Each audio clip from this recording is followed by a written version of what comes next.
Chapter 11 Tarzan फिर से जानवर बन गया। एक पल के लिए वेर पर सोए हुए बंदर आदमी के ऊपर खड़ा था।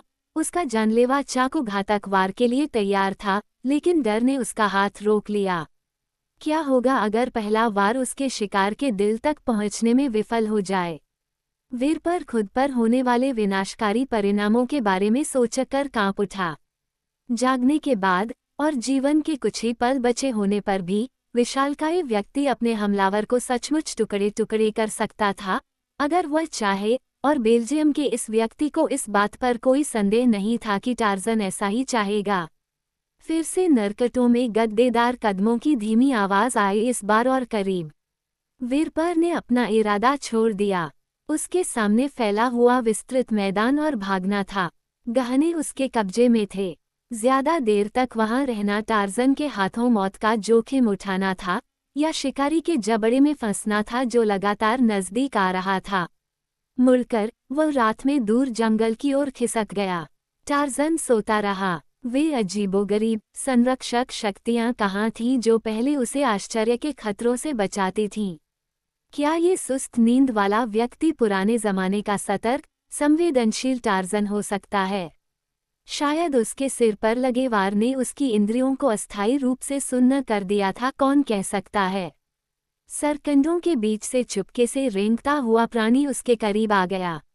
जहां सो रहा था वहां से कुछ कदम दूर वनस्पतियों का सरसराता हुआ पर्दा अलग हुआ और एक शेर का विशाल सिर दिखाई दिया। जानवर ने एक पल के लिए वानर आदमी को गौर से देखा, फिर वह झुक गया। उसके पिछले पैर उसके नीचे अच्छी तरह से खींचे गए, उसकी पूंछ एक तरफ से दूसरी तरफ हिल रही थी। ये जानवर की पूंछ का नरकटों से टकराना था जिसने टार्ज़न को जगाया। जंगल के लोग धीरे धीरे नहीं जागते, तुरंत गहरी नींद की गहराई से पूरी चेतना और अपनी हर क्षमता पर पूरा नियंत्रण उनके पास लौट आता है। टार्ज़न ने जैसे ही अपनी आंखें खोली, वह अपने पैरों पर खड़ा हो गया। उसका भाला उसके हाथ में मजबूती से था और वह हमले के लिए तैयार था। वह फिर से वानरों का टार्ज़न था, सचेत, सतर्क, तैयार। दो शेरों के गुण एक जैसे नहीं होते, नहीं एक ही शेर हमेशा एक जैसी परिस्थितियों में एक जैसा व्यवहार करता है। चाहे वह आश्चर्य था, डर था या सावधानी थी जिसने शेर को उस आदमी पर झपटने के लिए तैयार किया, ये बात मायने नहीं रखती। तथ्य यह है कि उसने अपने मूल इरादे को पूरा नहीं किया। वो उस आदमी पर बिल्कुल भी नहीं झपटा, बल्कि जैसे ही टार्ज़न उठा और उसका सामना किया, वह घूम गया और वापस नरकटों में जा गिरा। बंदर आदमी ने अपने चौड़े कंधे उचकाए और अपने साथी की तलाश में इधर उधर देखा। वीर पर कहीं नजर नहीं आया। पहले तो टार्ज़न को संदेह हुआ कि उस आदमी को किसी दूसरे शेर ने पकड़कर घसीट लिया है, लेकिन जमीन की जांच करने पर उसे जल्दी पता चला कि बेल्जियन अकेला ही मैदान में चला गया था।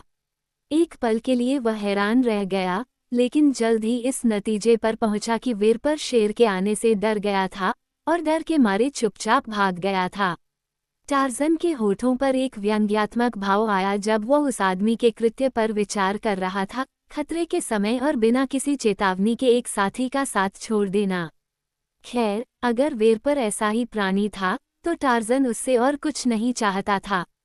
वह चला गया था और वानर आदमी की परवाह किए बिना वह दूर ही रह सकता था। टार्ज़न उसकी तलाश नहीं करेगा। जहां वह खड़ा था वहां से 100 गज की दूरी पर एक बड़ा पेड़ उगाया था, जो जंगल के किनारे पर अकेला खड़ा था। टार्ज़न उसके पास गया, उस पर चढ़ गया और उसकी शाखाओं के बीच एक आरामदायक जगह पाकर सुबह तक बिना रुके सो गया। और जब सुबह हुई तो टार्ज़न सूरज उगने के बाद भी काफी देर तक सोता रहा। उसका दिमाग आदिम अवस्था में वापस आ गया था। उसे भोजन उपलब्ध कराने और अपने जीवन की सुरक्षा के अलावा किसी और गंभीर दायित्व की चिंता नहीं थी। इसलिए जब तक खतरा न आ जाए या भूख की पीड़ा न हो जाए, तब तक उसे जागने की कोई जरूरत नहीं थी। ये भूख ही थी जिसने अंततः उसे जगाया। अपनी आंखें खोलते हुए उसने अपनी विशाल थूथन को फैलाया, जम्हाई ली, उठा और अपने आश्रय के पत्तेदार पत्तों के बीच से अपने चारों ओर देखा। जॉन क्लेटन, लॉर्ड ग्रास्टोक, वानरों के टार्ज़न के बर्बाद घास के मैदानों और खेतों में एक अजनबी की तरह बसूली और उसके बहादुरों की चलती हुई आकृतियों को देखा। जब वे अपना सुबह का भोजन तैयार कर रहे थे और उस अभियान पर निकलने के लिए तैयार हो रहे थे, जिसकी योजना बसूली ने अपने मृत मालिक की संपत्ति पर आई तबाही और आपदा को देखने के बाद बनाई थी। बंदर आदमी ने कौतूहल से काले लोगों को देखा। उसके दिमाग के पिछले हिस्से में जो कुछ भी उसने देखा था, उससे परिचित होने का एक क्षणिक भाव घूम रहा था। फिर भी वह जीवन के विभिन्न रूपों, सजीव और निर्जीव में से किसी को भी, जो ओपार की खाइयों के अंधेरे से बाहर आने के बाद से उसकी दृष्टि की सीमा में आए थे, अतीत की किसी विशेष घटना के साथ जोड़ नहीं पाया। उसे धुंधली सी याद आए एक भयानक और विभत्स रूप, बालों वाला, क्रूर। एक अस्पष्ट कोमलता उसके जंगली भावों पर हावी हो गई, जबकि यह प्रेत स्मृति उसे पहचानने के लिए संघर्ष कर रही थी। उसका मन अपने बचपन के दिनों में लौट गया था। यह विशालकाय मादा बंदर, काला की आकृति थी, जिसे उसने देखा था, लेकिन केवल आधा ही पहचाना। उसने अन्य विचित्र, मनुष्य जैसी आकृतियां भी देखीं। वे टेरकोस, टुबलाट, केरचाक और एक छोटी, कम क्रूर आकृति थी, जो नीता थी, जो उसके बचपन की छोटी सहेली थी। धीरे धीरे, बहुत धीरे धीरे, जैसे जैसे अतीत के ये दृश्य उसकी सुस्त याददाश्त को जीवंत करते गए, वो उन्हें पहचानने लगा। उन्होंने निश्चित आकार और रूप ले लिया, खुद को उसके जीवन की विभिन्न घटनाओं के साथ अच्छी तरह से समायोजित करते हुए, जिनके साथ वे अंतरंग रूप से जुड़े हुए थे। वानरों के बीच उसका बचपन उसके सामने एक धीमी गति से फैली हुई तस्वीर में फैल गया, और जैसे जैसे ये सामने आया, उसने अपने अतीत के झबरा, कम भौं वाले जानवरों की संगति के लिए उसके भीतर एक प्रबल लालसा पैदा की। उसने अश्वेतों को अपनी रसोई की आग बुझाते और चले जाते देखा, लेकिन यद्यपि उनमें से प्रत्येक का चेहरा हाल ही में उसके लिए उतना ही परिचित हो गया था जितना कि उसका अपना चेहरा, फिर भी उनके कारण उसके भीतर कोई भी स्मृति जागृत नहीं हुई। जब वे चले गए, तो वह पेड़ से उतरा और भोजन की तलाश की। मैदान में जंगली जुगाली करने वाले जानवरों के कई झुंड चर रहे थे। जेब्रा के एक चिकने, मोटे झुंड की ओर वह चुपके से आगे बढ़ा। तर्क की कोई जटिल प्रक्रिया उसे तब तक व्यापक रूप से चक्कर लगाने के लिए मजबूर नहीं करती जब तक कि वह अपने शिकार से हवा के नीचे नहीं पहुंच जाता। उसने सहज रूप से काम किया। वो हर तरह के कवर का लाभ उठाता था क्योंकि वह चारों पैरों पर रेंगता था और अक्सर अपने पेट के बल उनके पास जाता था। जब वह झुंड के पास पहुंचा तो एक मोटी जवान घोड़ी और एक मोटा घोड़ा उसके सबसे करीब चल रहे थे। फिर से यह सहज प्रवृत्ति थी जिसने पहले वाले को अपने भोजन के लिए चुना। उन दोनों से कुछ ही गज की दूरी पर एक छोटी झाड़ी उगी हुई थी। बंदर आदमी उसके आश्रय में पहुंच गया। उसने अपने भाले को अपनी मुट्ठी में मजबूती से जकड़ लिया। सावधानी से उसने अपने पैरों को अपने नीचे खींच लिया। एक ही तेज चाल में वह उठा और अपने भारी हथियार को घोड़ी की कमर पर फेंक दिया। उसने अपने हमले के प्रभाव को देखने के लिए इंतजार नहीं किया, बल्कि अपने भाले के पीछे बिल्ली की तरह छलांग लगाई। उसके हाथ में शिकार का चाकू था। एक पल के लिए दोनों जानवर बिना हिले डुले खड़े रहे। क्रूर कांटे के उसके शरीर में घुसने से घोड़ी के मुंह से अचानक दर्द और डर की चीख निकली और फिर वे दोनों सुरक्षित बचने के लिए मुड़े। लेकिन वानरों का टार्जन, कुछ गज की दूरी तक, इन दोनों की गति के बराबर था और घोड़ी के पहले कदम पर ही उसे एक जंगली जानवर ने घेर लिया और उसके कंधे पर वो पलट गई। वो मुड़ी और अपने दुश्मन को काटने और लात मारने लगी। उसका साथी एक पल के लिए हिचकिचाया, मानो उसकी सहायता के लिए दौड़कर आने वाला हो, लेकिन पीछे की ओर देखने पर उसे झुंड के संतुलन की उड़ती हुई एड़ियां दिखाई दी और एक खर्राटे और सिर हिलाने के साथ वह मुड़ा और भाग गया। अपने शिकार के छोटे से अयाल को एक हाथ से पकड़े हुए टार्जन ने अपने चाकू से असुरक्षित हृदय पर बार बार वार किया। परिणाम शुरू से ही अपरिहार्य था। घोड़ी ने बहादुरी से लड़ाई लड़ी, लेकिन निराशाजनक रूप से, और कुछ ही देर में धरती पर गिर गई। उसका दिल फट गया। वानर पुरुष ने उसके शव पर एक पैर रखा और मंगनी की विजय पुकार में अपनी आवाज ऊंची की। दूर से बसूली रुक गया क्योंकि भयानक चीख की हल्की आवाज उसके कानों में पड़ी। बड़े वानरों, उसने अपने साथी से कहा, मुझे वजीर के देश में उनकी आवाज बहुत दिनों से नहीं सुनाई दी। उन्हें वापस लाने का क्या कारण हो सकता है? टार्जन ने अपने शिकार को पकड़ लिया और उसे घसीटकर झाड़ी के उस आंशिक एकांत में ले गया, जहां से उसका निकट पहुंच मार्ग छिपा हुआ था, और वहां वह उस पर बैठ गया। उसकी कमर से मांस का एक बड़ा टुकड़ा काटा और उस गर्म और टपकते मांस से अपनी भूख मिटाने लगा। घोड़ी की तीखी चीखों से आकर्षित होकर लकड़बग्घों का एक जोड़ा तुरंत ही नजरों के सामने आ गया। वे पेट भर रहे बंदर आदमी से कुछ गज की दूरी पर एक जगह पर पहुंचे और रुक गए। टार्जन ने ऊपर देखा, अपने लड़ाकू नुकीले दांत दिखाए और गुर्राया। लकड़बग्घों ने भी जवाब दिया और कुछ कदम पीछे हट गए। उन्होंने हमला करने की कोई कोशिश नहीं की, लेकिन टार्जन के भोजन समाप्त होने तक सम्मानजनक दूरी पर बैठे रहे। जब बंदर आदमी ने अपने साथ ले जाने के लिए शव से कुछ पट्टियां काट लीं, तो वह अपनी प्यास बुझाने के लिए धीरे धीरे नदी की ओर चला गया। उसका रास्ता सीधे लकड़बग्घों की ओर था, न ही उसने उनके कारण अपना रास्ता बदला। नूमा सिंह की सारी भव्यता के साथ वह सीधे गुर्राते हुए जानवरों की ओर बढ़ा। एक पल के लिए वे अपनी जगह पर डटे रहे। वे भड़के हुए और विद्रोही थे, लेकिन सिर्फ एक पल के लिए, और फिर एक तरफ खिसक गए जबकि उदासीन वानर आदमी अपने दबंग तरीके से उनके पास से गुजर गया। एक पल बाद वे जेब्रा के अवशेषों को नोच रहे थे। टार्जन वापस नरकटों की ओर चला गया और उनके बीच से नदी की ओर चला गया। उसके आने से चौंककर भैंसों का झुंड हमला करने या भागने के लिए तैयार हो गया। एक बड़ा सांड जमीन पर पंजा मारता हुआ दहाड़ने लगा, क्योंकि उसकी लाल आंखें घुसपैठिए को देख रही थीं, लेकिन बंदर आदमी उनके सामने से ऐसे गुजरा जैसे कि वो उनके अस्तित्व से अनजान हो। बैल की दहाड़ कम होकर धीमी गड़गड़ाहट में बदल गई। उसने मुड़कर अपने थूथन से मक्खियों के झुंड को अपने बगल से हटाया, बंदर आदमी पर एक आखिरी नज़र डाली और फिर से खाना शुरू कर दिया। उसके असंख्य परिवार ने या तो उसका अनुसरण किया या फिर टार्जन को हल्की सी जिज्ञासा से देखते रहे, जब तक कि विपरीत नरकटों ने उसे आंखों से ओझल नहीं कर दिया। नदी के किनारे टार्जन ने खूब पानी पिया और नहाया। दिन की गर्मी में वह अपने जले हुए खलिहानों के खंडहरों के पास एक पेड़ की छाया में लेटा रहता था। उसकी आंखें मैदान के पार जंगल की ओर भटकती रहती थीं, और उसकी रहस्यमयी गहराइयों के सुखों की लालसा उसके विचारों पर काफी समय तक हावी रहती थी। अगले सूरज के साथ वह खुले मैदान को पार करके जंगल में प्रवेश करेगा। कोई जल्दी नहीं थी। उसके सामने कल का एक अंतहीन दृश्य था जिसमें उसे भरने के लिए कुछ भी नहीं था, सिवाय उस पल की भूख और सनक को संतुष्ट करने के।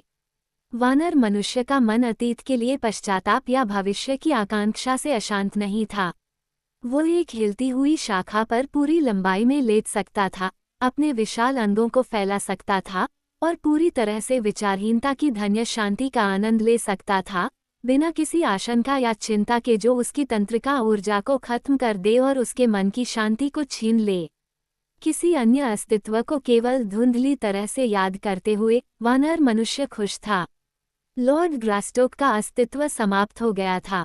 कई घंटों तक टार्जन अपने हिलते डुलते पत्तों वाले सोफे पर लेटा रहा, जब तक कि एक बार फिर भूख और प्यास ने उसे सैर करने का संकेत नहीं दिया। आलस से खींचते हुए वह जमीन पर लेट गया और धीरे धीरे नदी की ओर बढ़ गया।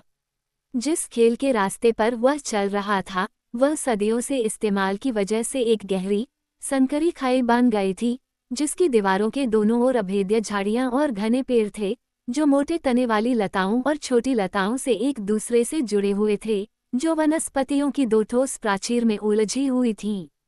टार्जन लगभग उस बिंदु पर पहुंच ही गया था जहां से रास्ता नदी के खुले तल पर उतरता था। तभी उसने देखा कि नदी की दिशा से शेरों का एक परिवार रास्ते पर आ रहा है। बंदर आदमी ने 7 शेर गिने, एक नर और 2 पूरी तरह से विकसित शेरनी, और 4 युवा शेर जो अपने माता पिता जितने ही बड़े और काफी खतरनाक थे। टार्जन रुक गया, गुर्राया, और शेर रुक गए। आगे चल रहा बड़ा नर अपने नुकीले दांत दिखा रहा था और चेतावनी भरी दहाड़ लगा रहा था।